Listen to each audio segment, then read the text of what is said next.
The guy you have been talking to, Roman Reigns. I mean, this storyline has just, my God, it's exploded. And I mean, the promo work that we have seen between you guys.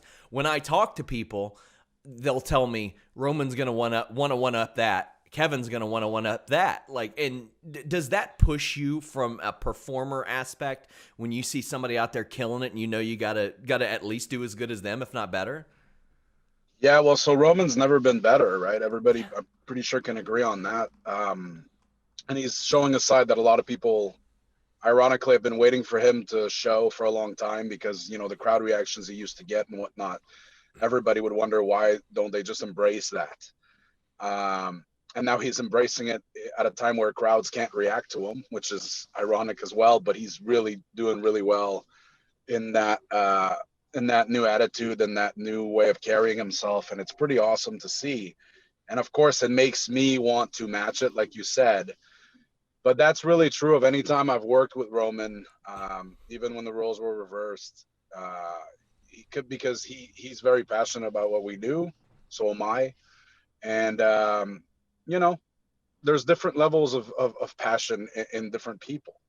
But when you work with somebody who's as passionate as you are to create good moments and memorable moments and good stories and all that stuff, it naturally brings your level up as well. So it's been really enjoyable, and it's not just him.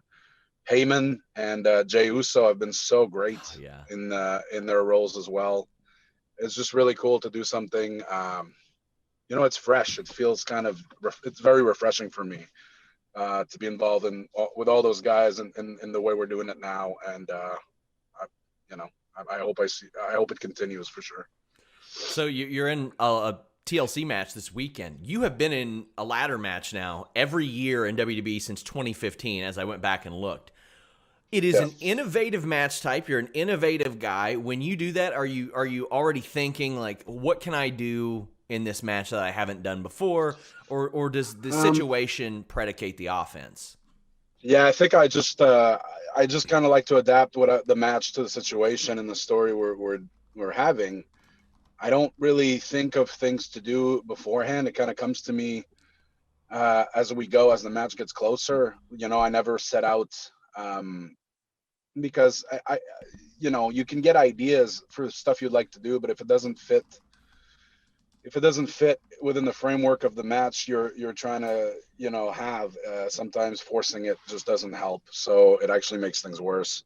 So I try to go into every match with a open slate, a clean slate, open mind, and just kind of take it from there. But there's never been a ladder match or a tables match or any kind of match with a stipulation that I haven't pulled out something kind of nuts. So I really wouldn't expect Sunday to be any different. Well, on Saturday before all this, your Chronicle airs. How much are cameras like kind of following you and in your face with that type of thing? And how used to it are you? Because I know that even before WWE, you were doing like talk shows and stuff on like separately from that. So I mean, it's not like you would immediately like get off camera after your matches or anything. You were sitting down for an hour at a time with wrestlers and talking to them. So now you got cameras following you. Is it that much different for you? Yeah, the Chronicle. So usually when they work on something like that for the network, you're followed for months, right? And then they condense it into an hour, 40 minutes, whatever it is. But this time they actually were only filming with me for two SmackDowns, and then they came to my house for a day. Wow. So they really weren't filming with me very much. They didn't have time because they decided they wanted to put this Chronicle out before TLC.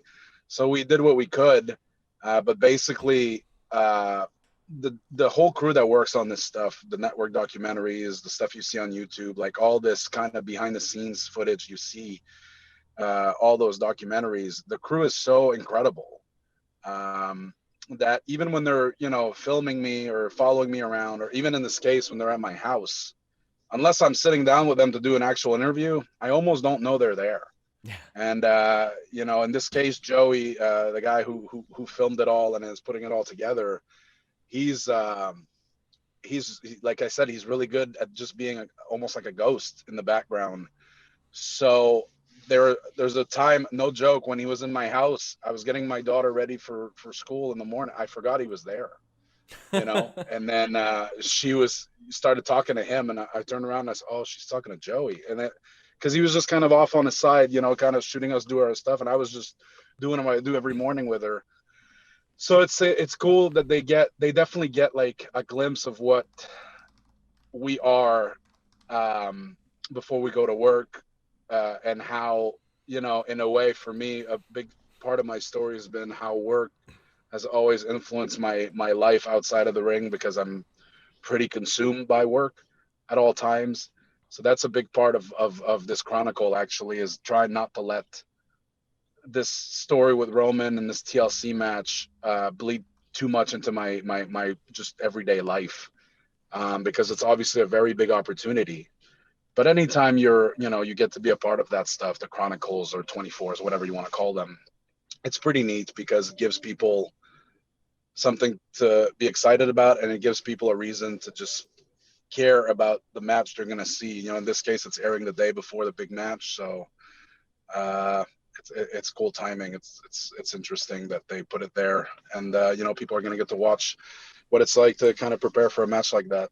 And WWE is so good at putting those together. Dare I say that Yeah. WWE doing so many documentaries encouraged a lot of other sports and entertainment to do it. I know NFL films had a lot of influence too, but WWE from like the early Well, part, funny enough, so Joey, the guy who's doing it, Joey used to work for the NFL and do that kind of stuff not for them. surprised. So, yeah, Not yeah. surprised at all. They're always so good. I mean, it's top-notch stuff.